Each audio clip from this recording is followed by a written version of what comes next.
Arestado ang sarong paraoma makalihis na makuwaan ilegal na badil sa pigkasang bypass operation kan otoridad sa Sitio Francisco, Barangay Kalumpang, Masbate, alas 4 nin hapon kaaging Domingo. Binisto ang sospek na si alias Role, 39 anyos, mayong agom, residente kan Purok Pampano, Barangay Kalumpang, parehong Banwaan. Nakuha sa posisyong kan sospek ang sarong unit nin caliber 9mm Ingram M11, asin ang sarong steel magazine na may anom na bala, asin ang sarong pedaso nin 1,000 pesos na mark money, asin 34 pedaso nin 1,000 pesos na budil money. Basado sa impormasyon, haloy ng pig-monitor kan otoridad ang hiro kan sospek, asin dai naman subot ini puminalagpakan na restaron.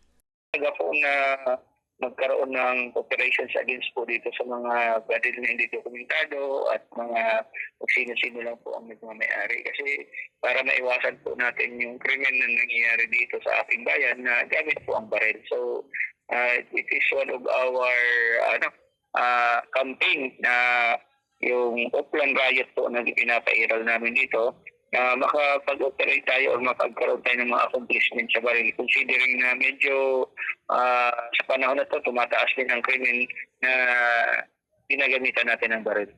Matrayumpong nadakop ang sospek huli kan pinagsararong para sa Criminal Investigation and Detection Group Masbate Provincial Unit, Milagros Municipal Police asin Maritime Police Station Masbate. Sa presente, nasa custodial facility na kan Milagros Municipal Police Station ang suspect na nahahampang sa kasong pagbalgar sa Acta Republica G591 o Comprehensive Firearms and Ammunition Regulation Act para sa mga baratang tatak Bicol, Regine Bue.